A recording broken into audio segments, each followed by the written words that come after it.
ಸುರೇಶ್ ಕುಮಾರ್ ಅವರ ಬಗ್ಗೆ ಅತಿ ಹೆಚ್ಚು ಅಭಿಮಾನ ಪಕ್ಷದಲ್ಲಿ ಹೊಂದಿದ್ದಂಥವನು ನಾನು ಒಂದಾನೊಂದು ಕಾಲದಲ್ಲಿ. ಒನ್ಸ್ ಅಪಾನ್ ಎ ಟೈಮ್ ಪಾದಯಾತ್ರೆ ಮಾಡಬೇಕಾದ್ರೆ ಅವರ ಸರಳತೆ, ಜನರಿಗೆ ಸ್ಪಂದನೆ ಮಾಡಬೇಕಾದ್ರೆ ಪ್ರಚಾರ ಇಲ್ಲದೆ ಅವರು ಮಾಡ್ತಾ ಇರುವಂಥ ಸ್ಪಂದನೆ, ಒಂದಾನೊಂದು ಕಾಲದಲ್ಲಿ. ಈಗ ಒನ್ಸ್ ಅಗೇನ್ ಅದೇ ಸುರೇಶ್ ಕುಮಾರ್ ಅವರು ನಿನ್ನೆ ವಿಧಾನಸಭೆಯ ಅಧಿವೇಶನದಲ್ಲಿ ಧರ್ಮಸ್ಥಳ ಪ್ರಕರಣದ ಬಗ್ಗೆ ಒನ್ಸ್ ಅಗೇನ್ ಯಾವುದೇ ಆಧಾರವಿಲ್ಲದೆ ಕೆಲವೊಂದಿಷ್ಟು ಮಾತುಗಳನ್ನಾಡಿದ್ದಾರೆ, ಪ್ರಶ್ನೆಗಳನ್ನು ಕೇಳಿದ್ದಾರೆ. ನಮ್ಮನ್ನ ಗುರಿಯಾಗಿಟ್ಕೊಂಡು ಉತ್ತರ ಕೊಡಲೇಬೇಕು. ಯಾಕಂತ ಹೇಳಿದ್ರೆ ನಮಗೆ ವೇದಿಕೆ ಬೇರೆ, ಟಿವಿ ಚಾನಲ್ ವೇದಿಕೆ ಇಲ್ಲ, ಟಿವಿ ಚಾನಲ್ ಎಲ್ಲ ಅವ್ರ ಪರವಾಗಿನೇ, ಯಾರು ಆಮೇಲೆ ನಾವು ಕೂಡ ಹೋಗೋದೂ ಇಲ್ಲ.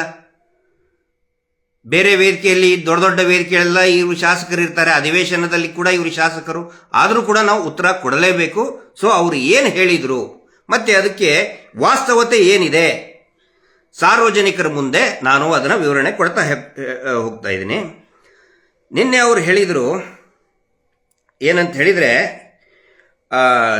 ದಕ್ಷಿಣ ಕನ್ನಡ ಪೊಲೀಸರು ಸಶಕ್ತರಾಗಿದ್ದಾರೆ ಅಂತ ಗುಂಡೂರಾವ್ ಅವರು, ದಿನೇಶ್ ಗುಂಡೂರಾವ್ ಅವರು ಹೇಳಿದರು, ಎಲ್ಲರೂ ಹೇಳಿದರು. ಆದರೂ ಕೂಡ SIT ಮಾಡಿದರು. ಯಾಕೆ ಮಾಡಬೇಕಾಗಿತ್ತು? ಓಕೆ, ನಾವು ಒಪ್ಕೊಂಡ್ವಿ ಅಂತ. ಸಶಕ್ತರಾಗಿದ್ದಾರೆ ದಕ್ಷಿಣ ಕನ್ನಡ ಜಿಲ್ಲಾ ಪೊಲೀಸರು, ವಿಶೇಷವಾಗಿ ಬೆಳ್ತಂಗಡಿ ಪೊಲೀಸರು ಏನಾದರೂ ಸಶಕ್ತರಾಗಿದ್ದರೆ ಇಷ್ಟೊತ್ತಿನವರೆಗೆ ಸುರೇಶ್ ಕುಮಾರ್ ಅವರೇ, ಮಾನ್ಯ ಸುರೇಶ್ ಕುಮಾರ್ ಅವರೇ, ಇಷ್ಟೊತ್ತಿನವರೆಗೆ ಈ ಕಳಂಕಿತ ಕುಟುಂಬದ ಕೊಲೆಗಡಕರು ಜೈಲಲ್ಲಿ ಕಂಬಿ ಎಣಿಸ್ತಾ ಇದ್ದಿದ್ರು ಅಥವಾ ಗಲ್ಲಿಗೆ ಏರಿಸ್ತಾ ಇದ್ರು, ಸಶಕ್ತರಾಗಿದ್ದರೆ. ಇದು ಮೊದಲನೇ ಪಾಯಿಂಟ್ ತಿಳ್ಕೊಳ್ಳಿ. ಆನಂತರ ಹೇಳ್ತಾರೆ ಏನು, ಆಚೆ ಬಂದರು ಯಾರು, DIG MN ಅನುಚೇತ್ ಮತ್ತೆ ಸೌಮ್ಯಲತಾ IPS ಅಧಿಕಾರಿ. DIG MN ಅನುಚೇತ್ ಸಾಹೇಬರು ಅವರು ಇದರಿಂದ ಹೊರಗಡೆ ಹೋಗಿಲ್ಲ. ನಾನು ಕೂಡ ಅಲ್ಲಿ ಇದ್ದವನೇ, ಅಂದರೆ ಎನ್ಕ್ವೈರಿಗೆ ಅಟೆಂಡ್ ಆದವನೇ, ಹೊರಗಡೆ ಹೋಗಿಲ್ಲ. ಇವ್ರು ಹೇಳ್ತಾರೆ ಹೊರಗಡೆ ಹೋದರು ಅಂಥೇಳಿ. ಯಾವ ಆಧಾರದ ಮೇಲೆ ಹೇಳ್ತಾ ಇದ್ದಾರೆ ಸುರೇಶ್ ಕುಮಾರ್ ಅವರು? ಆನಂತರ ಸೌಮ್ಯಲತಾ ಮೇಡಮ್ ಅವರು ಕೂಡ ಹೊರಗಡೆ ಹೋಗಿದ್ದಾರೆ. ತಾಂತ್ರಿಕವಾಗಿ ಅವರು ಅಲ್ಲೇ ಇದ್ದಾರೆ. ಯಾವ ಕಾರಣಕ್ಕಾಗಿ ಅವರು ಆಕ್ಟಿವ್ ಆಗಿಲ್ಲ ಅದು ಅವರಿಗೆ SIT ತನಿಖೆ ಮಾಡೋರಿಗೆ ಗೊತ್ತು. ಬಟ್ ಆಚೆಗೆ ಬಂದರು ಅಂತ ಹೇಳ್ತಾ ಇದ್ರಲ್ಲ ಸುರೇಶ್ ಕುಮಾರ್ ಅವರು. ಈ ಏನೋ ಸುಖ ಸುಮ್ಮನೆ ಬೇರೆ ಆರ್ಡಿನರಿ ಏನೋ ಒಂದು ರೂಮರ್ಸ್ಗಳ ಮೇಲೆ ಮಾತಾಡೋದಂಗೆ ಯಾರೋ ಹೇಳ್ಕೊಟ್ಟಂಗೆ ಮಾತಾಡೋದಲ್ಲ. ಶಾಸಕರಾದವರು ವರದಿಯನ್ನು ತಗೋಬೇಕು, ಅವರಿಗೆಲ್ಲ ರೈಟ್ಸ್ ಇದೆ ತಗೊಳ್ಳೋದಕ್ಕೆ. ಇದ್ರ ಬಗ್ಗೆ ನಾನು ಜಾಸ್ತಿ ಎಕ್ಸ್ಪ್ಲನೇಷನ್ ಕೊಡಕ್ಕೆ ಹೋಗೋದಿಲ್ಲ, ಯಾರಿದ್ರು ಇಲ್ಲ ಅಂತಂದೇಳಿ. ಬಟ್ ಮುಖ್ಯವಾಗಿ ಅವ್ರು ಹೇಳೋದು SIT ಸ್ಟೇಟಸ್ ಏನು, ಆ ನಂತರ ಇಂಟರ್ ರಿಪೋರ್ಟ್ ವರದಿ ಎಲ್ಲಿದೆ ಅದನ್ನು ನಾವು ಕೇಳ್ತಾ ಇದ್ದೀವಿ. ನಾನು ಸುರೇಶ್ ಕುಮಾರ್ ಅವರು ಕೇಳಿದಂಥ ಎಲ್ಲವನ್ನು ಕೂಡ ನಾನು ತಿರಸ್ಕಾರ ಮಾಡ್ತಾ ಇಲ್ಲ.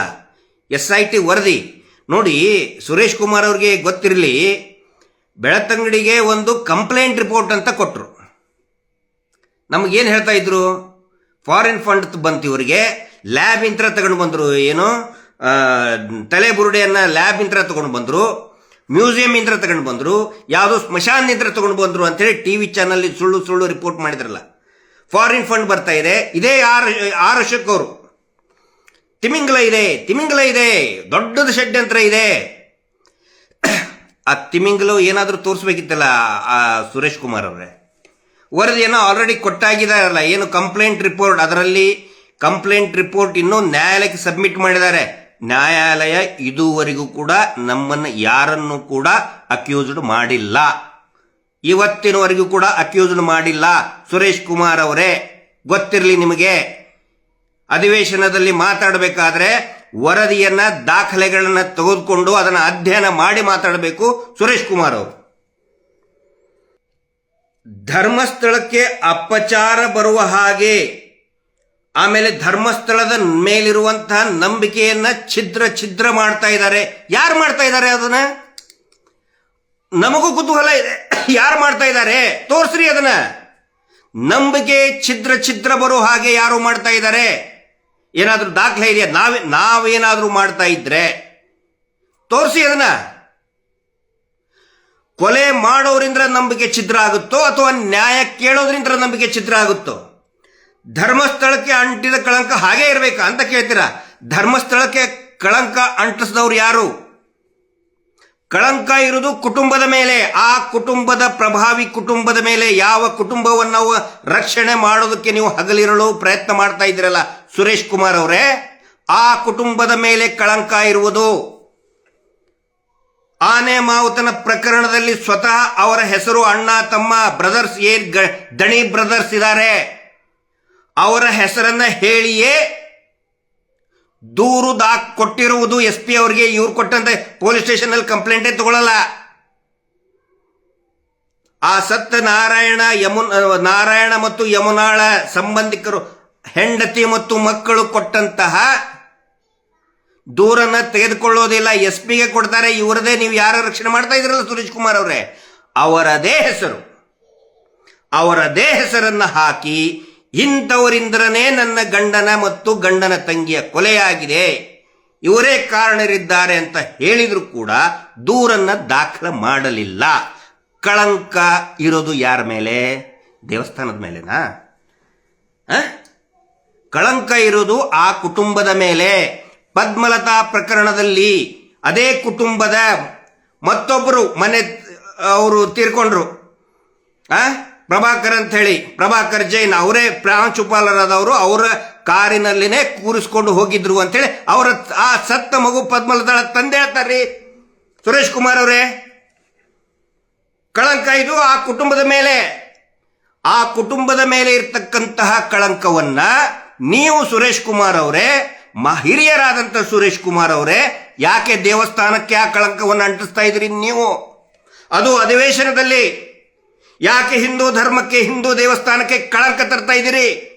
ನಾವು ಯಾರು ಕೂಡ ದೇವಸ್ಥಾನಕ್ಕೆ ಇದುವರೆಗೂ ಕಳಂಕ ಬರುವಂತ ಒಂದೇ ಒಂದು ಮಾತಾಡಲಿಲ್ಲ. ಯಾಕಂತ ಹೇಳಿದ್ರೆ ನಾವು ಭಕ್ತರು, ಅಲ್ಲಿ ಸತ್ತಂತವ್ರು ಎಲ್ಲರೂ ಕೂಡ ಹಿಂದೂ ಭಕ್ತರೇ. ಸೌಜನ್ಯ ಪ್ರಕರಣದ ಕೂಡ ಕಳಂಕ ಸಂಪೂರ್ಣವಾಗಿ ಆ ಕುಟುಂಬದ ಮೇಲೇನೆ ಇದೆ. ಪ್ರಭಾವಿ ಕುಟುಂಬದ ಮೇಲೇನೆ ಕಳಂಕ ಇರುವುದು.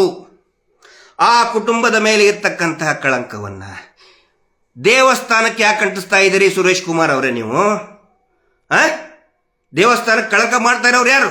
ಆಮೇಲೆ ಇನ್ನೊಂದು ಹೇಳ್ತೀರಿ ನೀವು, ನಾವೆಲ್ಲರೂ ಕೂಡ ಸ್ವಾಗತ ಮಾಡಿಬಿಟ್ವಿ, SIT ಆಗಿಬಿಡ್ತು. ಎಲ್ಲಿ ಸ್ವಾಗತ ಮಾಡಿದಿರಿ ನೀವು? ಕುಣ್ಕೊಂತ ಹೋದ್ರಿ ಎಲ್ಲಿ ಧರ್ಮ ರಕ್ಷಣೆ ಯಾತ್ರೆ ಅಂತ ಹೇಳಿ. ಯಾವ ಧರ್ಮ ರೀ? ಅಲ್ಲಿ ಸತ್ತು, ಅತ್ಯಾಚಾರ ಆಗಿ ಸತ್ತು ಇನ್ನೂ ಅನೇಕ ಹೆಣಗಳು ಬಿದ್ದಿದೆ ಲಾಜಿಂಗ್ನಲ್ಲಿ. ಕ್ರೈಮ್ ನಂಬರ್ 111/2009, ಕ್ರೈಮ್ ನಂಬರ್ 306/2010 ಲಾಜ್ನಲ್ಲಿನೇ ಹೆಣ ಬಿದ್ದಿದೆ. ಅಪರಿಚಿತ ಹುಡುಗಿ ಶವ ಅಂತ ಹೇಳ್ತಾರೆ, ಕೊಲೆ ಅಂತ 302 ಹೇಳ್ತಾರೆ. ತನಿಖೆನೇ ಆಗಲಿಲ್ಲ. ಆಸಿಡ್ ಹಾಕಿ ಸತ್ತ ಮೇಲೆ ಆಸಿಡ್ ಹಾಕ್ತಾರೆ, ಅದು ಕೂಡ ತನಿಖೆಯಲ್ಲಿದೆ. ಆದರೆ ಅಪರಿಚಿತರು ಅಂದ್ರೆ ಏನು, ಕೊಲೆಗಡಕರು ನಾಪತ್ತೆ. ಯಾರ ಮೇಲಿದೆ ಕಳಂಕ? ದೇವಸ್ಥಾನದ ಮೇಲೆ ಕಳಂಕನ? ಯಾವ ಹಿಂದುತ್ವರೇ ಇದು ಸುರೇಶ್ ಕುಮಾರ್ ಅವರೇ? ಸತ್ತಂತವ್ರು ಎಲ್ಲರೂ ಕೂಡ ಹಿಂದೂ ಧರ್ಮದವರೇ. ಯಾವ ಹಿಂದುತ್ವ ನಿಮ್ದು? ಸತ್ತಂತವ್ರಿಗೆ ನ್ಯಾಯ ಕೇಳಿದ್ರೆ ದೇವಸ್ಥಾನಕ್ಕೆ ಕಳಂಕ ಅಂತಿದ್ದೀರಿ. ಯಾವ ಸೀಮೆ ಹಿಂದುತ್ವ ನಿಮ್ದು? ನೀವು ಬರೆದಿದ್ದೇ ಹಿಂದುತ್ವ ಅಲ್ಲ. ಅರ್ಥ ಮಾಡ್ಕೋಬೇಕು. ಪ್ರಜ್ಞಾವಂತರು ಅಂತ ಹೆಸರು ಮಾಡಿದವ್ರು ನೀವು ಸುರೇಶ್ ಕುಮಾರ್ ಅವರೇ. ಯಾವ ಸೀಮೆ ಹಿಂದುತ್ವ ನಿಮ್ದು? ನೂರಾರು ಜನ ಹೆಣ್ಮಕ್ಳು ಪ್ರಾಣ ಕಳ್ಕೊಂಡಿದ್ದಾರಲ್ಲಿ, ಪುರುಷರು ಪ್ರಾಣ ಕಳ್ಕೊಂಡಿದ್ದಾರೆ. ಪಂಚಾಯಿತಿ ಮತ್ತು ಪೊಲೀಸ್ ದಾಖಲೆ ಮುಖಾಂತರನೇ ಹೇಳ್ತಾ ಇದ್ದೀನಿ ನಾನು. ನಿಮಗೆ ಸಂಯಮ ಇದ್ರೆ, ಪ್ರಜ್ಞೆ ಇದ್ರೆ, ಪೇಷನ್ಸ್ ಇದ್ರೆ ದಾಖಲೆಗಳನ್ನು ತರಿಸ್ಕೋಬೇಕಾಗಿತ್ತು. SIT ಅಂದ್ರೆ ದಾಖಲೆ ತೆಗೆದುಕೊಳ್ಳುವಂತ ಎಲ್ಲಾ ಅಧಿಕಾರ ಹಕ್ಕು ಶಾಸಕರಿಗೆ ಇರುತ್ತೆ. ತರಿಸ್ಕೊಳ್ಳಿ ನೀವು. ನಾನು ಶಾಸಕ, ನಾನು ಅಧಿವೇಶನದಲ್ಲಿ ಮಾತಾಡಬೇಕು, ತೋಡು ಬನ್ನಿ ಅಂತ ಹೇಳಬೇಕಿತ್ತು.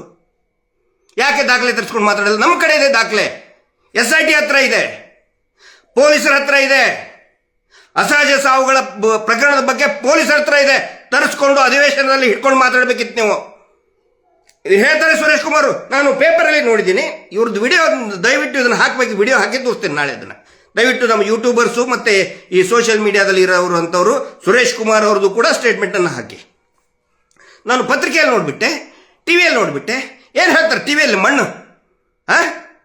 ಮುಂಚೆ ಏನು ಅಡ್ವರ್ಟೈಸ್ಮೆಂಟ್ ಕೊಡ್ತಾ ಇದ್ರು ಅದಕ್ಕಿಂತ 8 ಪಟ್ಟು ಅಡ್ವರ್ಟೈಸ್ಮೆಂಟ್ ಜಾಸ್ತಿ ಆಗಿದೆ. ನೋಡಿ ನೀವು ಎಲ್ಲ ಟಿವಿ ಚಾನಲ್ನಲ್ಲಿ. ಯಾಕೆ ಕೊಡ್ತಾ ಇದ್ದಾರೆ? ಇದೇ ಪ್ರಭಾವಿಗಳು ನೇತ್ರಾವತಿಯ ಪ್ರಭಾವಿಗಳು ಎಲ್ಲ ಟಿವಿ ಚಾನಲ್ ನೋಡಿ ಇವ್ರದ್ದು ಅಡ್ವರ್ಟೈಸ್ಮೆಂಟ್ ಆ ಅಡ್ವರ್ಟೈಸ್ಮೆಂಟ್ ಅನ್ನು ನೋಡಿ ಇವ್ರು ಹೇಳ್ತಾ ಇದ್ದಾರೆ ಶಾಸಕರು. ಯಾಕೆ ದಾಖಲೆ ತಗೊಳಕ್ಕಾಗಲ್ವ ನಿಮಗೆ? You are authorised person to receive any kind of document. ವಿರೋಧ ಪಕ್ಷದವರು ನೀವು, ಅದರಲ್ಲಿನೇ ಒಬ್ಬ ಸೀನಿಯರ್ MLA, ನೀವು ತಗೊಳಕ್ಕಾಗಲ್ವಾ? ಪತ್ರಿಕೆಯಲ್ಲಿ ನೋಡಿದೆ ಏನ್ ಹೇಳ್ತದೆ ಪತ್ರಿಕೆಯಲ್ಲಿ. ಮಹೇಶ್ ಶೆಟ್ಟಿ ತಿಮ್ಮರು ನಮಗೆ ಒಂದು ನೋಟಿಸ್ ಕೊಟ್ಟರೆ ಒಂದು 10 ಸಾರಿ ಹೇಳ್ತಾರೆ ಟಿವಿ ಚಾನಲ್ನಲ್ಲಿ ಬೆಳಗ್ಗಿಂದ ಸಾಯಂಕಾಲ. ಸುಳ್ಳು ಬಂಧನ ಅಂತ ಹೇಳ್ತಾರೆ. ಅದನ್ನು ನೋಡ್ಕೊಂಡು ನೀವು ಅಧಿವೇಶನದಲ್ಲಿ ಮಾತಾಡ್ತೀರಾ? ನೀವು ವಾಸ್ತವ ದಾಖಲೆ ತೆಗೆದುಕೊಂಡು ಮಾತಾಡಬೇಕಾಗಿತ್ತು. ಅದೇ ಧರ್ಮಸ್ಥಳದ ಮೇಲೆ ಕಳಂಕ ಅನ್ನೋದು ಯಾವನಾದ್ರೂ ಒಬ್ಬನು ಧರ್ಮಸ್ಥಳಕ್ಕೆ ಕಳಂಕ ತಂದಿದ್ರೆ ಆ ಕುಟುಂಬನೇ. ಕೊಲೆ ಮಾಡಿದವರಿಂದ ಕಳಂಕ ಬಂದಿದೆ ಹೊರತು ನೊಂದವರಿಂದ ಕಳಂಕ ಬಂದಿಲ್ಲ. ನ್ಯಾಯ ಕೇಳೋದ್ರಿಂದ ಕಳಂಕ ಬಂದಿಲ್ಲ. ಅದು ಸುರೇಶ್ ಕುಮಾರ್ ಅವರಿಗೆ ಗೊತ್ತಿರಲಿ. ಆನಂತರ ಸುಪ್ರೀಂ ಕೋರ್ಟ್ ಬಗ್ಗೆ ಹೇಳ್ತಾರೆ. ಎಷ್ಟು ದಾರಿ ತಪ್ಪಿಸ್ತಾ ಇದ್ದಾರೆ ಸುರೇಶ್ ಕುಮಾರ್ ಅವರು ಮತ್ತು ಅವರು ಇಡೀ ಈ ಡಿ ಗ್ಯಾಂಗ್, ನಕಲಿ ಮಾನವನ ಗ್ಯಾಂಗ್ ಎಷ್ಟು ನೀಟಾಗಿ ದಾರಿ ತಪ್ಪಿಸ್ತಾ ಇದ್ದಾರೆ ಅಂತ ಹೇಳಿದ್ರೆ, ಅದರಲ್ಲಿ ಅವರು ಹೇಳಿದ್ದಾರೆ ದಿಸ್ ಇಸ್ PIL ಪೈಸಾ ವಸೂಲಿ ಲಿಟಿಗೇಷನ್ ಅಂತೇಳಿ. ಯಾವುದೇ PIL ರಿಜೆಕ್ಟ್ ಮಾಡಬೇಕಾದ್ರೆ ಒಂದು ಪ್ರಶ್ನೆ ಮಾಡ್ತಾ ಇದ್ದಾರೆ. ಇದಕ್ಕೂ ಕೂಡ ಪ್ರಶ್ನೆ ಮಾಡಿದ್ದಾರೆ.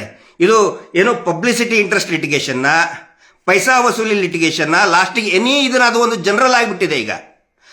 ಆದರೆ ಅದೇ ಸುಪ್ರೀಂ ಕೋರ್ಟಿನ ಆದೇಶದಲ್ಲಿ ಅಥವಾ ಒಪಿನಿಯನ್ನಲ್ಲಿ, ಆದೇಶ ಅಲ್ಲ ಒಂದು ಒಪಿನಿಯನ್ನಲ್ಲಿ ಇದೆ, ನೀವು ಅಲ್ಲಿ ಯಾಕೆ ಸ್ಥಳೀಯ ಪೊಲೀಸ್ ಸ್ಟೇಷನ್ನಲ್ಲಿ ದೂರು ಕೊಡಲಿಲ್ಲ, ಯಾಕೆ ದೂರು ಕೊಡಲಿಲ್ಲ ಅಂತ ಪ್ರಶ್ನೆ ಮಾಡಿದ್ದಾರೆ. ನ್ಯಾಯಾಲಯಕ್ಕೆ, ಅಲ್ಲಿ ಸ್ಥಳೀಯ ನ್ಯಾಯಾಲಯಕ್ಕೆ ಯಾಕೆ ಅವನನ್ನು ಒಪ್ಪಿಸಲಿಲ್ಲ ಅಂದ್ರೆ ಏನೋ 164 ಸ್ಟೇಟ್ಮೆಂಟ್ ಯಾಕೆ ಕೊಡಲಿಲ್ಲ ಅಂದ್ರೆ ಈಗ 183 BNSS ನಲ್ಲಿ ಯಾಕೆ ಕೊಡಲಿಲ್ಲ, ಆನಂತರ ವಿಟ್ನೆಸ್ ಪ್ರೊಟೆಕ್ಷನ್ ಯಾಕೆ ತಗೊಂಡಿಲ್ಲ ಆ ವ್ಯಕ್ತಿಗೆ ಅಂತೇಳಿ ಇದೇ ಸುಪ್ರೀಂ ಕೋರ್ಟ್ ನೀವು ಯಾವ್ದನ್ನು ಹಿಡ್ಕೊಂಡು ಹೇಳ್ತಾ ಇದ್ರಲ್ಲ ನೀವು, ಪೈಸಾ ವಸೂಲ್ ಇಂಟ್ರೆಸ್ಟ್ ಲಿಟಿಗೇಷನ್ ಅಂತ ಹೇಳಿ. ಅದೇ ವರದಿ ಸುಪ್ರೀಂ ಕೋರ್ಟಿನ ಒಪಿನಿಯನ್ ನಲ್ಲಿ ಇದೆ, ನೀವು ವಿಟ್ನೆಸ್ ಪ್ರೊಟೆಕ್ಷನ್ ಅನ್ನ ತಗೋಬೇಕು ಅಂತ ಹೇಳಿ ಅದೇ ಸುಪ್ರೀಂ ಕೋರ್ಟ್ ಅದೇ ಆದೇಶದಲ್ಲಿ ಹೇಳಿದೆ. ಯಾಕೆ ಹೇಳಕ್ಕಾಗ್ತಾ ಇಲ್ಲ ನಿಮಗೆ? ಅದರ ಸಲುವಾಗಿನೇ ಇಲ್ಲಿ ಬಂದು ವಿಟ್ನೆಸ್ ಪ್ರೊಟೆಕ್ಷನ್ ಆಕ್ಟ್ ಪ್ರಕಾರ ಅವನಿಗೆ ರಕ್ಷಣೆಯನ್ನು ಕೊಡಿಸಿದ್ದು, ಪೊಲೀಸ್ ಸ್ಟೇಷನ್ ಅಲ್ಲಿ ದೂರು ದಾಖಲೆ ಮಾಡಿದ್ದು. ಅಂದ್ರೆ ನ್ಯಾಯಾಲಯ ಪರಿಶೀಲನೆ ಮಾಡಿನೇ ದೂರು ದಾಖಲೆ ಮಾಡಿದೆ, ಪೊಲೀಸ್ ಸ್ಟೇಷನ್ ಮಾಡಲಿಲ್ಲ. ಬೆಳ್ತಂಗಡಿ ಪೊಲೀಸ್ ಸ್ಟೇಷನ್ ಡೈರೆಕ್ಟ್ ಆಗಿ FIR ಮಾಡಲಿಲ್ಲ, NCR ಮಾಡಿದ್ದು. ಸುರೇಶ್ ಕುಮಾರ್ ಅವರೇ ಸ್ಟಡಿ ಮಾಡಿ ಅರ್ಥ ಮಾಡ್ಕೊಳ್ಳಿ. ಯು ಆರ್ ಲಾ LLB ಮಾಡಿದಂತ LLB ಗ್ರಾಜುಯೇಟ್, ನೀವು ಕಾನೂನನ್ನು ಓದಿದಂತ ಶಾಸಕರು, ಕೆಲವು ಶಾಸಕರಲ್ಲಿ ನೀವು ಒಬ್ರು ಕಾನೂನು ಓದಿದವರಲ್ಲಿ. ಡೈರೆಕ್ಟ್ ಆಗಿ FIR ಮಾಡಲಿಲ್ಲ ಪೊಲೀಸರು. Based on the advice of opinion of JMFC Belthangady, ಅದರ ಆಧಾರದ ಮೇಲೆನೆ FIR ಮಾಡಿದ್ದು. ಯಾಕಂತ ಹೇಳಿದ್ರೆ ಅದರಲ್ಲಿ ಕಂಟೆಂಟ್ ಆ ಥರ ಇತ್ತು, ಅದರ ಸಲುವಾಗಿ FIR ಮಾಡಿದ್ದು. ನ್ಯಾಯಾಲಯದ ನಿರ್ದೇಶನದ ಮೇಲೆ FIR ಮಾಡಿದ್ದು ರೀ. ಅದು ಸುಪ್ರೀಂ ಕೋರ್ಟ್ ಒಪಿನಿಯನ್ ಆಧಾರದ ಮೇಲೆ ಮಾಡಿದ್ದದನ್ನ ಸುಮ್ಮನೆ ಹಂಗೆ ಪೈಸಾ ವಸೂಲಿ ಇದನ್ನು ತೋರಿಸ್ಬೇಕಾಗಿತ್ತು. ಪೈಸಾ ವಸೂಲಿ ಮಾಡಿದ್ರೆ SIT ತನಿಖೆ ಆಗಿದ್ದಲ್ಲ, 10-15 ದಿನ ಎನ್ಕ್ವೈರಿ ಮಾಡಿದ್ದಾರೆ, ತೋರಿಸ್ರಿ ಏನಾದರೂ ಪೈಸಾ ವಸೂಲಿ ಮಾಡಿದೀವಿ ಅಂತೇಳಿ. ಒಂದು ವೇಳೆ ಚಿನ್ನಯ್ಯನವನು ಅಥವಾ ಅಲ್ಲಿ ಸಿಕ್ಕಂತಹ ಬುರುಡೆಗಳು ಬೇರೆ ಯಾರ್ದೋ ಹತ್ರ ಸಿಕ್ಕಿದ್ರೆ ಬ್ಲ್ಯಾಕ್ ಮೇಲ್ ಮಾಡ್ತಾ ಇದ್ರು. ಏನಾದರೂ ಮಾಡಿದೀವಿ ನಾವು, ಬ್ಲ್ಯಾಕ್ ಮೇಲ್ ಮಾಡಿದೀವ, ಇವ್ರು ಮುಂದೆ ಹೋಗಿ ಬ್ಲ್ಯಾಕ್ ಮೇಲ್ ಮಾಡಿದ್ರು ಅಂತ ಏನಾದರೂ ಒಂದು ಸಣ್ಣ ಕೊಳಕ ದಂಧೆ ಏನಾದರೂ ನಾವು ಮಾಡಿದೀವ? ಪ್ರಾಮಾಣಿಕವಾಗಿ ಸುರೇಶ್ ಕುಮಾರ್ ಅವರೇ ನಾನು ಹೇಳ್ತಾ ಇದ್ದೇನೆ ಕೇಳಿ, ನೀವು ಕೂಡ ಒಬ್ಬ LLB ಲಾ ಪ್ರಾಕ್ಟೀಸ್ ಮಾಡಿದವರು. ಇಲ್ಲಿ ಒಂದು ಕೊಲೆ ಆಗಿದೆ ಅಥವಾ ಇಂಥಲ್ಲಿ ಒಂದು ನಾನು ಬುರುಡೆ ನೋಡಿದ್ದೀನಿ, ಅಸ್ಥಿ ಪಂಜರ ನೋಡಿದ್ದೀನಿ ಅಂತ ಹೇಳಿದ್ರೆ ನಿಮ್ಮ ಹತ್ರ ಬಂದ್ರೆ ನಿಮ್ಮನ್ನು ಅಕ್ಯೂಸ್ ಮಾಡಬಹುದಾ? ಅದನ್ನೇ ಮಾಡಕ್ ಹೊರಟಿದ್ದೀವ್ರು. ಈಗ ಒಬ್ಬ ಕ್ಲೈಂಟ್ ನಿಮ್ಮ ಹತ್ರ, ಒಬ್ಬ ಕ್ಲೈಂಟನ್ನ ಬರ್ತಾರೆ, ನಾನು ನೋಡಿದ್ದೀನಿ, ಅದನ್ನ ತನಿಖೆಗೆ ಒಳಪಡಿಸಿ ಅಂತ. ಅವಾಗ ನೀವೇನು ಮಾಡ್ತೀರಾ? ಕೋರ್ಟಿಗೆ ಹೋಗ್ತೀರಾ ಅಥವಾ ಪೊಲೀಸ್ ಸ್ಟೇಷನ್ ಹೋಗ್ತೀರಾ? ನೀವು ಕೋರ್ಟಿಗೆ ಹೋದ್ರೆ ನಿಮ್ಮನ್ನೇ ಆರೋಪಿ ಮಾಡಬಹುದಾ? ಉತ್ತರ ಕೊಡಿ ಸುರೇಶ್ ಕುಮಾರ್ ಅವರೇ. ಯಾಕಂತ ಹೇಳಿದ್ರೆ ನೀವು ಲಾ ಪ್ರಾಕ್ಟೀಸ್ ಮಾಡಿದಂಥವ್ರು. ಇಲ್ಲಿ ಅದನ್ನೇ ಮಾಡಕ್ ಹೊಂಟಿದ್ದೀವ್ರು. ನಮ್ಮ ಮೇಲೆ, ನಮ್ಮ ಅಡ್ವೊಕೇಟ್ಗಳ ಮೇಲೆ ಟಾರ್ಗೆಟ್ ಮಾಡಕ್ ಹೊಂಟ್ರು. ಯಾಕಂದ್ರೆ ಎಲ್ಲರೂ ಹೆದರ್ ಬಿಡಬೇಕು, ದೂರು ಕೊಟ್ಟವನೇ ಅಪರಾಧಿ. ನೀವು ಹೇಳ್ತಿರಲ್ಲ, though high court told to continue investigation, very important ಮಾತು ಹೇಳಿದ್ರಿ. ನೀವು ಹೇಳಿದ ಮಾತನ್ನ ಆ ನಕಲಿ ದೇವಮಾನವನ ಗ್ಯಾಂಗ್ನವ್ರು ಕೇಳಿಸ್ಕೋಬೇಕು, ಅವರು ಸಾಕ್ತಾ ಇರುವಂತ TV ಚಾನೆಲ್ಗಳು ಕೇಳಿಸ್ಕೋಬೇಕು. ಏನಂತ ಪ್ರಚಾರ ಮಾಡಿಬಿಟ್ರು, ಮುಗಿದೋಯ್ತು ಇನ್ವೆಸ್ಟಿಗೇಷನ್, ಮುಗಿದೋಯ್ತು, ಚಾರ್ಜ್ ಶೀಟ್ ಕೊಟ್ಟು ಬಿಟ್ರು, ಮುಗೀತು, ಇನ್ವೆಸ್ಟಿಗೇಷನ್ ಇಲ್ಲ, SIT ಚಾಪೆ ಎಲ್ಲ ಕಟ್ಕೊಂಡು ಹೋಗ್ಬಿಟ್ರು. ನಾವು ಹೇಳ್ತಾ ಇದ್ವಿ SIT ಕಂಟಿನ್ಯೂ ಇದೆ ರೀ ಅಂತ ಹೇಳಿದ್ರೆ, ಇಲ್ಲ SIT ಮುಗಿದೋಯ್ತು. ಬಟ್ ನೀವೇ ಹೇಳಿದ್ರಲ್ಲ SIT ಕಂಟಿನ್ಯೂ ಆಗಿದೆ ಅಂತೇಳಿ. ಮತ್ತೆ ಕಂಟಿನ್ಯೂ ಮಾಡೋಕೆ ಬಿಡ್ರಿ ಸುರೇಶ್ ಕುಮಾರ್ ಅವರೇ, ಯಾಕೆ ಪದೇ ಪದೇ ಅಡ್ಡಗಾಲ ಹಾಕ್ತಾ ಇದ್ದೀರಿ? ಯಾಕೆ ಅಡ್ಡಗಾಲ ಹಾಕ್ತಾ ಇದ್ದೀರಿ? ಅದಕ್ಕೆ ಯಾಕೆ ಪ್ರಶ್ನೆ ಮಾಡ್ತಾ ಇದ್ದೀರಿ? ಚಾರ್ಜ್ ಶೀಟ್ ಕೊಟ್ಟ ಮೇಲೆ ಕೇಳಿ. ಆನಂತರ SITಗೆ ಈಗ ಸದ್ಯಕ್ಕೆ ಕೊಟ್ಟಂತಹ ವರದಿ ಪ್ರಕಾರ ಅವರು 7 ಅಸ್ಥಿ ಪಂಜರ ಅಂತ ಹೇಳ್ತಾರೆ, 7 ತಲೆಬುರುಡೆ, 1,000 ಎಲುಬುಗಳು FSLಗೆ ಕಳಿಸಿದ್ದಾರೆ. ಅಧಿಕೃತವಾದಂತಹ ಮಾಹಿತಿ ನ್ಯಾಯಾಲಯಕ್ಕೂ ಕೂಡ ಕೊಟ್ಟಿದ್ದಾರೆ. ಎಷ್ಟು? 1,000 ಮೂಳೆಗಳು. ಯಾರವು 1,000 ಮೂಳೆಗಳು? ಎಲ್ಲಿಂದ ಬಂದವು? FSL ಕೊಟ್ಟಿದ್ದಾರೆ. ಅದು ಮೂಳೆಗಳು ಸುರೇಶ್ ಕುಮಾರ್ ಅವರೇ, ಮಿಠಾಯಿ ಅಲ್ಲ, ಜಲೇಬಿ ಅಲ್ಲ. ಜಿಲೇಬಿ ಕಳಿಸಿಲ್ಲ FSLಗೆ. 1,000 ಮೂಳೆಗಳು. ಯಾರು? ನಿಮ್ಮ ಕ್ಷೇತ್ರದ ರಾಜಾಜಿನಗರ ಕ್ಷೇತ್ರದವರು ಇರಬಹುದು, ಯಾರಿಗ್ ಗೊತ್ತು? ನೀವು ಶಾಸಕರು ಏನು ಮಾಡಬೇಕಾಗಿತ್ತು? ನೀವು ಹೇಳ್ತೀರಲ್ಲ ಸೊ ಫ್ರೀ, ಆನಂತರ ಅಕ್ಯೂಸ್ಡ್ ರೋಮಿಂಗ್ ಫ್ರೀಲಿ. ಎಸ್, ನಾವು ಒಪ್ಕೊಳ್ತೀವಿ. ಆರೋಪಿಗಳನ್ನ ಇನ್ನೂ ಅರೆಸ್ಟ್ ಮಾಡಿಲ್ಲ. ಎಸ್, ನಾವು ಅದನ್ನೇ ಕೇಳ್ತಾ ಇದ್ದೀವಿ. ಯಾಕೆ ಅರೆಸ್ಟ್ ಮಾಡಲಿಲ್ಲ? 24-30 ಜನರ ಹೆಸರು ಹೇಳಿದಾರೆ ಚಿನ್ನಯ್ಯ. ಫಸ್ಟ್ ಕೋರ್ಟಿಗೆ ಬಂದ ತಕ್ಷಣ ಯಾಕೆ ಅರೆಸ್ಟ್ ಮಾಡಲಿಲ್ಲ ಇನ್ನೂ ಅವ್ರನ್ನ? ಫ್ರೀಯಾಗಿ ಓಡಾಡ್ತಾ ಇದಾರಲ್ಲ. ಹೋಗಿ ಸಿದ್ದರಾಮಯ್ಯ ಅವ್ರನ್ನ ಭೇಟಿ ಆಗ್ತಾರೆ ಬೆಳಗಾವಕ್ಕೆ, SIT ನಿಲ್ಸಿ ಅಂತ ಹೇಳಿ. ಅಲ್ಲಿ ಕುಂಭಾಭಿಷೇಕ, ಅಲ್ಲಿ ಒಂದು 20 ಲಕ್ಷ ಕೊಟ್ಟೆ, ಇಲ್ಲಿ 50 ಲಕ್ಷ ಕೊಟ್ಟೆ, ಆ ಕೆರೆ ಯೋಜನೆ ಅಂತೇಳಿ ಸರ್ಕಾರದ ದುಡ್ಡೇ ಎತ್ತಿ ನಾವು ಮಾಡಿದ್ವು, ಕೆರೆ ಇಂಪ್ರೂವ್ ಮಾಡಿದ್ವು, ಕೆರೆ ಯೋಜನೆ ಅಂತೇಳಿ ಕೆರೆ ಯೋಜನೆ ಎಲ್ಲರನ್ನೂ ಬೋಳಿಸಿ, ಸರ್ಕಾರನ್ನು ಬೋಳಿಸಿ, ಕೆರೆ ಕೆರೆದು ಫ್ರೀಯಾಗಿ ಅಡ್ಡಾಡ್ತಾ ಇದ್ದಾರಲ್ಲ. ಯಾಕೆ ಅರೆಸ್ಟ್ ಮಾಡಿಲ್ಲ ಅವ್ರನ್ನ? ನಾವು ಅದನ್ನೇ ಕೇಳ್ತಾ ಇದ್ದೀವಿ. ನಿಮ್ಮ ಪ್ರಕಾರ ನಾವು ಅಕ್ಯೂಸ್ಡ? ನಾವು ಆ ವ್ಯಕ್ತಿಗೆ ರಕ್ಷಣೆ ಕೊಟ್ಟು, ವಿಟ್ನೆಸ್ ಪ್ರೊಟೆಕ್ಷನ್ ಆಕ್ಟ್ ನಲ್ಲಿ ಅವನಿಗೆ ರಕ್ಷಣೆ ಕೊಡಿಸಿ, ಆಶ್ರಯ ಕೊಡಿಸಿ, ನ್ಯಾಯಾಲಯಕ್ಕೆ ಕರ್ಕೊಂಡು, ಹಂಗಿತ್ತಂದ್ರೆ ನೀವು ಎಷ್ಟೋ ಇದ್ರ ಕೇಸ್ಗಳನ್ನ ಅಟೆಂಡ್ ಮಾಡಿರ್ತೀರಿ. ನಿಮ್ಮನ್ನು ಅರೆಸ್ಟ್ ಮಾಡ್ಬೋದಾಗಿತ್ತಲ್ಲ, ನಿಮ್ಮನ್ನು ಅಕ್ಯೂಸ್ಡ್ ಮಾಡ್ಬೇಕಲ್ರಿ. ಅಡ್ವೊಕೇಟ್ ಅನ್ನು ಏನಾದ್ರು ಅಕ್ಯೂಸ್ಡ್ ಮಾಡ್ತಾರಾ? ಅಥವಾ ಆ ಪ್ರೊಟೆಕ್ಷನ್ ಕೊಟ್ಟಂತವ್ರನ್ನ, ಸಾಕ್ಷಿಯನ್ನ ಪ್ರೊಟೆಕ್ಷನ್ ಕೊಟ್ಟಂತವ್ರಿಗೆ ಅಕ್ಯೂಸ್ಡ್ ಮಾಡ್ತಾರಾ? ಅಥವಾ ಕೊಂದಂತವ್ರನ್ನ ಅಕ್ಯೂಸ್ಡ್ ಮಾಡಬೇಕು? 1000 ಮೂಳೆ ಇದರಿಯಲ್ಲಿ ಅಧಿಕೃತವಾದಂತಹ ಮಾಹಿತಿ ಇದು. More than 1000 bones. Suresh Kumar ಅವರೇ, ಅದನ್ನು ಕೇಳಬೇಕು ಅಲ್ಲ. ಆಮೇಲೆ ಟಾಕಿಂಗ್ ಟು ಸೋಷಿಯಲ್ ಮೀಡಿಯಾ, ಈಗ ನಾನು ಮಾತಾಡ್ತಾ ಇದ್ದೇನಲ್ಲ, ನನಗನ್ಸಿದ ನೀವು ನಮ್ಮನ್ನೇ ವಿಶೇಷವಾಗಿ ನನ್ನನ್ನೇ ಗುರಿಯಾಗಿಟ್ಕೊಂಡು ಮಾತಾಡಿರ್ತೀರ. ಅಕ್ಯೂಸ್ಡ್ನ ಯಾಕೆ ಅರೆಸ್ಟ್ ಮಾಡಿಲ್ಲ ಅಂತ ಹೇಳಿದ್ರೆ, ಓಕೆ, ಮೇ ಬಿ ಒಂದು ಒಳ್ಳೆ ಗುಣ ಬಹುಶಃ ಏನಾದರೂ ಬಂದ್ಗಿಂದಿದೆಯಲ್ಲ ಬಾಯಲ್ಲಿ, ಅದು ಅಕ್ಯೂಸ್ಡ್ ಅಂದ್ರೆ ಯಾರು ಅಕ್ಯೂಸ್ಡ್? ಸೋಷಿಯಲ್ ಮೀಡಿಯಾದಲ್ಲಿ ಮಾತಾಡ್ತಾ ಇದ್ದಾರೆ. ಯಾಕೆ ಮಾತಾಡ್ತಿದ್ದೀವಿ ನಾವು ಸೋಷಿಯಲ್ ಮೀಡಿಯಾದಲ್ಲಿ ಅಂತ ಹೇಳಿದರೆ, ನಿಮ್ಮಂತಹ ಶಾಸಕರು ಪ್ರಭಾವಿಗಳ ಪರವಾಗಿ ಮಾತಾಡ್ತಾ ಇದ್ದಾರಲ್ಲ ಅಧಿವೇಶನದಲ್ಲಿ ಅಥವಾ ಸಭೆಗಳಲ್ಲಿ, ನಿಮ್ಮ ಮೇಲೆ ನಂಬಿಕೆ ಜನರು ಆರಿಸಿದ್ದು ನಿಮ್ಮನ್ನು, ಆ ಪ್ರಭಾವಿ ಆರಿಸಿದ್ದಲ್ಲ, ಆ ಪ್ರಭಾವಿ ನಿಮ್ಮನ್ನು MLA ಮಾಡಿದ್ದಲ್ಲ, ಜನಸಾಮಾನ್ಯರು ನಿಮ್ಮನ್ನು ಆಯ್ಕೆ ಮಾಡಿದ್ದು. ಯಾವ ಶಾಸಕರನ್ನ ಜನಸಾಮಾನ್ಯರು ನಮ್ಮ ಧ್ವನಿಯನ್ನು ಎತ್ತಿ ಹಿಡಿತಾರೆ ಅಂತ ನಂಬಿಕೆ ಇಟ್ಕೊಂಡು ಮತ ಹಾಕಿ ವಿಧಾನಸಭೆಗೆ ಕಳಿಸಿದ ಮೇಲೆ ನಿಮ್ಮಂಥವರು ಪ್ರಭಾವಿಗಳನ್ನು ರಕ್ಷಣೆ ಮಾಡೋದಕ್ಕೆ ಮಾತಾಡ್ತಿರಲ್ಲ. ಹೀಗಾಗಿ ನಮ್ಮಂಥವ್ರು ಸಾಮಾನ್ಯರು ಮಾತಾಡಬೇಕಾಗುತ್ತೆ. ಅದರ ಸಲುವಾಗಿ ನಾವು ಮಾತಾಡ್ತಾ ಇದ್ದೀವಿ. ನಮಗೇನು ತೆವಲಿಲ್ಲ ಸುರೇಶ್ ಕುಮಾರ್ ಅವರೇ ಮಾತಾಡಬೇಕು ಅಂಥೇಳಿ. ನೀವು ಒಂದು ವೇಳೆ ಕೊಂದವರ ಪರವಾಗಿ ಮಾತಾಡಿದ್ರೆ ನೀವೇನು ಮಾಡಬೇಕಾಗಿತ್ತು ಗೊತ್ತಾ? ಕಳಂಕ, ಧರ್ಮಸ್ಥಳಕ್ಕೆ ಕಳಂಕ ಹಂಗೆ ಅಟ್ಕೋಬೇಕಾ ಅಂತ ಕೇಳ್ತಿರಲ್ಲ. ಆ ಪುತ್ತೂರಿನಲ್ಲಿ BJPಯದೇ ಅಧ್ಯಕ್ಷನ ಮಗ ಪಾಪ ಒಂದು ಹುಡುಗಿಯನ್ನ ಬಸರು ಮಾಡಿ ಗರ್ಭಿಣಿ ಮಾಡಿ, ಪಾಪ ಅದು ಮದುವೆ ಆಗಿ ಅಂತ ಗೋಗರ್ದ್ರು ಕೂಡ, ಪಂಚಾಯತಿಯಾಗಿ ಎಲ್ಲರೂ ಮದುವೆ ಮಾಡ್ರಿ ಅಂತ ಕೇಳಿದ್ರು ಕೂಡ ಆ ಹೆಣ್ಣು ಮಗು ಮದುವೆ ಆಗ್ಲಾರ್ದನೆ, ತಂದೆ ಇಲ್ಲದನೇ ಜನ್ಮ ಕೊಡ್ತಲ್ರಿ ಆ ಹೆಣ್ಮಗಳು. ಆ ಹೆಣ್ಮಗಳು ಇನ್ನೂ ಕಳಂಕ ಇಟ್ಕೊಂಡು ಅಡ್ಡಾಡ್ಬೇಕಾ ಅಂತ ಕೇಳಬೇಕಾಗಿತ್ತು. ನೀವು ಕೇಳಲ್ಲ. ಹೇಳೋದಕ್ಕೆ ಹಿಂದೂ ನಾಯಕರು ಅಂತ ಹೇಳಕತ್ತೀರಿ ನೀವು. ಹಿಂದೂ ನಾಯಕರು ಅಂತ ಬೊಗಳೆ ಬಿಡೋನು ಯಾವನು ಮಾತಾಡ್ತಾ ಇಲ್ಲ ಆ ವಿಷಯದ ಬಗ್ಗೆ. ಸತ್ತಂತವ್ರು ಎಲ್ಲರೂ ಕೂಡ ಹಿಂದೂ ಹೆಣ್ಮಕ್ಕಳಲ್ಲೇ, ನೀವು ಯಾರು ಮಾತಾಡ್ತಾ ಇಲ್ಲ. ಅದರ ಸಲುವಾಗಿ ಸೋಷಿಯಲ್ ಮೀಡಿಯಾದಲ್ಲಿ ಮಾತಾಡ್ತಾ ಇದ್ದೀವಿ. ಸುರೇಶ್ ಕುಮಾರ್ ಅವರೇ, ಯಾಕೆ ಜನ್ಜಿ ಇವತ್ತು ಉಗ್ರವಾಗಿದ್ದಾರೆ? ಕಂಡಲ್ಲಿ ಜಗತ್ತಿನ ಬೇರೆ ಬೇರೆ ಭಾಗಗಳಲ್ಲಿ ಜನ್ಜಿ ಜನರೇಷನ್ ಎದ್ದು ನಿಂತಿದೆ ಅಂತ ಹೇಳಿದ್ರೆ, ಯಾರು ಜನಸಾಮಾನ್ಯರ ಪರವಾಗಿ ಮಾತಾಡಬೇಕು, ಯಾರು ಅಸಹಾಯಕರ ಪರವಾಗಿ ಧ್ವನಿಯಾಗಬೇಕು, ಅವರೆಲ್ಲ ಕರಪ್ಟ್ ಆಗಿದಾರಲ್ಲ, ಅವರೆಲ್ಲ ಏನು ಪ್ರಭಾವಿಗಳ ಪರವಾಗಿನೇ ಮಾತಾಡ್ತಾ ಇದ್ದಾರೆ. ಅದರ ಸಲುವಾಗಿ ಇವತ್ತು ಜನ್ಜಿ ಜನರೇಷನ್ ಎದ್ದು ನಿಂತಾ ಇದೆ. ನೀವು ಜನ್ಜಿ ಜನರೇಷನ್ಗೆ ಪ್ರವೋಕ್ ಮಾಡ್ತಾ ಇದ್ದೀರಾ ಸುರೇಶ್ ಕುಮಾರ್ ಅವರೇ. ನೀವು ನಿಜವಾಗ್ಲೂ ನಿಮಗೆ ಮಾನವೀಯತೆ ಇದ್ರೆ, ಕಾಳಜಿ ಇದ್ರೆ, ಅಲ್ಲಿ ಸತ್ತಂತಹ ನೂರಾರು ಹೆಣ್ಣು ಮಕ್ಕಳ ಬಗ್ಗೆ, ಮೀಟರ್ ಬಡ್ಡಿ ದಂಧೆಯಿಂದ ಸಾಯ್ತಾ ಇರುವಂತ, ಪ್ರತಿನಿತ್ಯ ಸಾಯ್ತಾ ಇರುವಂತ ಇದೇ ಧರ್ಮಸ್ಥಳ ಸಂಘದಿಂದ ಮೀಟರ್ ಬಡ್ಡಿ ದಂಧೆಯಿಂದ ಪ್ರತಿದಿನ ಮೊನ್ನೆ ಒಂದು ವಾರ ಬೈಲಹೊಂಗಲದಲ್ಲಿ ಗೋಡೆ ಮೇಲೆ ವಯಸ್ಸಾದಂತ ಹೆಣ್ಮಗಳು ಇವರದೇ ಕಿರುಕುಳ ತಾಳಲಾರದೆ, ನೀವು ಯಾರ ರಕ್ಷಣೆ ಮಾಡ್ತಾ ಇದ್ದೀರಲ್ಲ ಅವರದೇ ಕಿರುಕುಳ ತಾಳಲಾರದೆ ಗೋಡೆ ಮೇಲೆ ಡೆತ್ ನೋಟಲ್ಲಿ ಚೀಟಿ ಅಲ್ಲಲ್ಲ, ಗೋಡೆ ಮೇಲೆ ಬರಹ ಬರೆದು ಸಾವಿಗೆ ಶರಣಾಗಿದ್ದಾಳೆ ಹೆಣ್ಮಕ್ಕಳು. ಊರೇ ಬಿಟ್ಟು ಹೋಗಿದ್ದಾರೆ.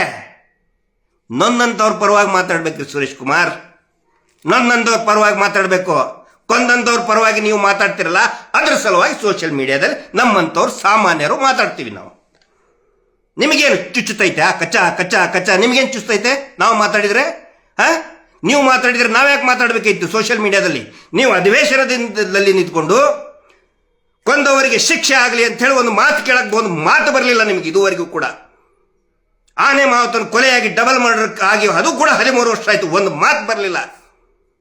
ಸೌಜನ್ಯ ಕೊಲೆಯಾಗಿ 13 ವರ್ಷ ಆಯ್ತು. ಸುರೇಶ್ ಕುಮಾರ್ ಅವರೇ, ನಿಮ್ಮ ಕ್ಷೇತ್ರದಲ್ಲಿ ಒಕ್ಕಲಿಗರಿಲ್ವಾ?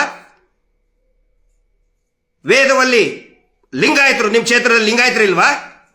ಸಾಫಲ್ಯ ಲಿಂಗಾಯತರು ಇಲ್ವಾ ನಿಮ್ಮ ಕ್ಷೇತ್ರದಲ್ಲಿ? ಲಿಂಗಾಯತರು ಇಲ್ವಾ? ಪದ್ಮಲತಾ ಬ್ಯಾಕ್ವರ್ಡ್ ಕ್ಲಾಸ್ನವರು ನಿಮ್ಮ ಕ್ಷೇತ್ರದಲ್ಲಿ ಬ್ಯಾಕ್ವರ್ಡ್ ಇಲ್ವಾ? ಬೇರೆಯವರು ಯಾರ್ದು ಬೇಕಿಲ್ವಾ? ಧರ್ಮಸ್ಥಳದಲ್ಲಿ ಇನ್ನೂ ಒಂದು ಹೆಜ್ಜೆ ಮುಂದೆ ಹೋಗಿ ಹೇಳ್ತೇನೆ, ಮುಂಚೆ ಇದ್ದಿದ್ದೆಲ್ಲ ಬ್ರಾಹ್ಮಣರೇ, ಸ್ಥಾನಿಕ ಬ್ರಾಹ್ಮಣರಿಗೆ ಇತಿಹಾಸ ನೋಡಿ, ನೀವು ಇತಿಹಾಸ ಓದಿ. ನೀವು ಬ್ರಾಹ್ಮಣರನ್ನೇ ಕೊಂದು ಓಡಿಸಿದವರು. ಕೃಷ್ಣ ಭಟ್ರದ ಕಥೆ ಇದೆ ನೋಡಿ, ಕೇಳಿ. ಕೃಷ್ಣ ಭಟ್ರನ್ನ ಹೆಂಗೆ ಕೊಂದ್ರು ಇವರು, ವಿಷ ಕೊಟ್ಟು ಹೆಂಗೆ ತಂದ್ರು ಅಂತೇಳಿ. ನೀವು ಬ್ರಾಹ್ಮಣರಲ್ವಾ? ನಿಮಗೆ ನ್ಯಾಯ ಬೇಕಾಗಿಲ್ವಾ? ನಾ ಜಾತಿ ಯಾಕೆ ತರ್ತಾ ಇದ್ದೀನಿ ಅಂತ ಹೇಳಿದ್ರೆ, ರಾಜಕೀಯ ಕ್ಷೇತ್ರ MLA ಅಂತ ಹೇಳಿದ್ರೆ ಚುನಾವಣೆಯಲ್ಲಿ ಜಾತಿಯನ್ನ ಇಟ್ಕೊಂಡೇ ನೀವು ಲೆಕ್ಕಾಚಾರ ಹಾಕೋದು, ಚುನಾವಣೆ ಮಾಡೋದು. ಅದರ ಸಲುವಾಗಿ ನಾನು ಕೇಳ್ತಾ ಇದ್ದೀನಿ, ಯಾಕೆ ಒಕ್ಕಲಿಗರು ಓಟ್ ಬೇಡ ಸುರೇಶ್ ಕುಮಾರ್ ಅವರೇ?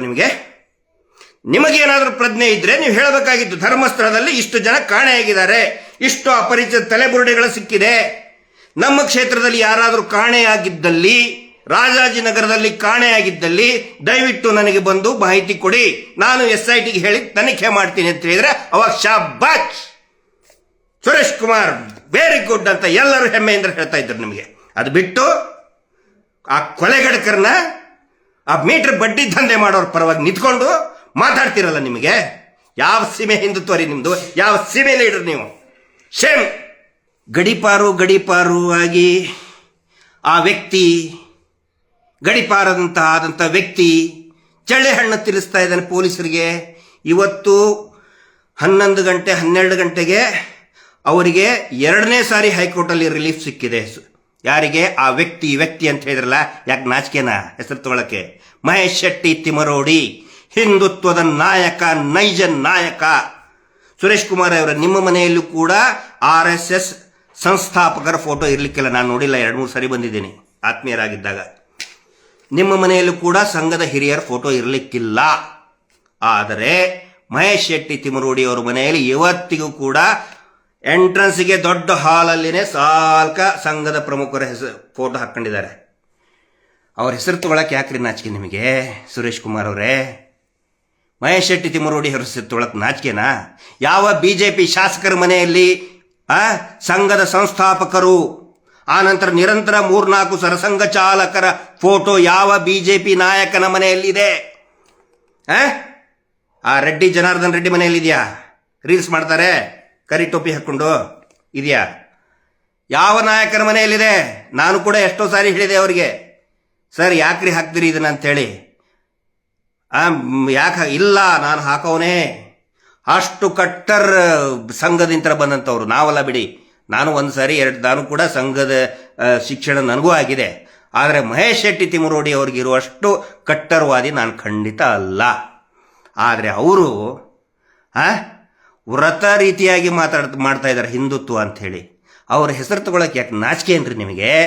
ಸುರೇಶ್ ಕುಮಾರ್ ಅವರೇ, ಗಡೀಪಾರುವಾದಂಥ ವ್ಯಕ್ತಿ ಪೊಲೀಸರಿಗೆ ಚಳ್ಳೆ ಹಣ್ಣು ತಿನ್ನಿಸ್ತಾ ಇದ್ದಾನಲ್ರಿ ಅಂತ ಕೇಳ್ತಿರಲ್ಲ. ಹೈಕೋರ್ಟ್ನಲ್ಲಿ ಇವತ್ತು ಮಹೇಶ್ ಶೆಟ್ಟಿ ತಿಮ್ಮರೋಡಿ ಅವರಿಗೆ 2ನೇ ಸಾರಿ ರಿಲೀಫ್, ಅಂದ್ರೆ ಗಡೀಪಾರುವ ಆದೇಶ ಮಾಡಿದ್ದೇ ಕ್ರಮಬದ್ಧವಾಗಿಲ್ಲ ಅಂತೇಳಿ 2 ಸಾರಿ ಹೇಳಿದೆ ಹೈಕೋರ್ಟ್. 2ನೇ ಸಾರಿ ಇದು.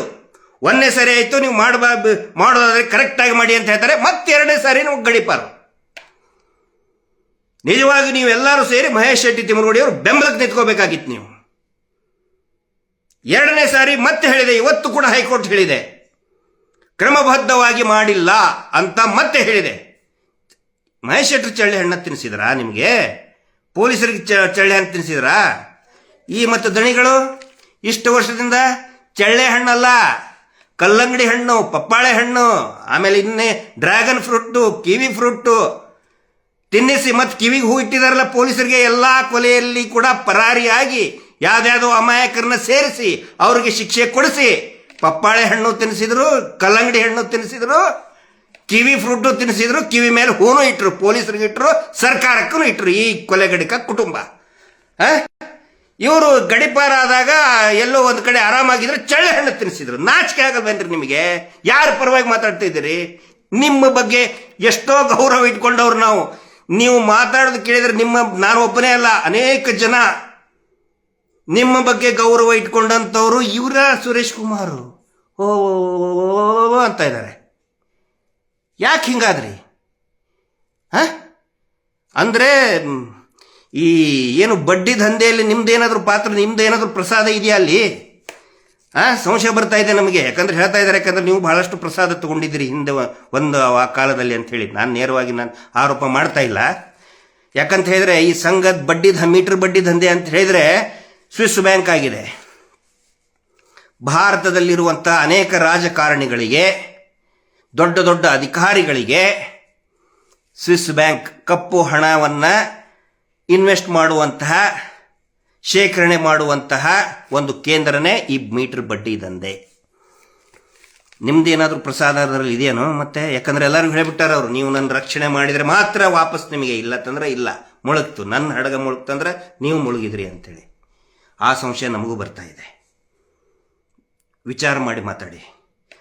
ಲಕ್ಷಾಂತರ ಜನ, ಸುರೇಶ್ ಕುಮಾರ್ ಅವರು ಇರ್ಬೋದು ಅಥವಾ ಇನ್ನು ಯಾವುದೇ ಶಾಸಕರು ಇರ್ಬೋದು, ಯಾವುದೇ ಜನಪ್ರತಿನಿಧಿಗಳಿರ್ಬೋದು, ಮಾತಾಡಬೇಕಾದ್ರೆ ಯೋಚನೆ ಮಾಡಿ ಮಾತಾಡಿ.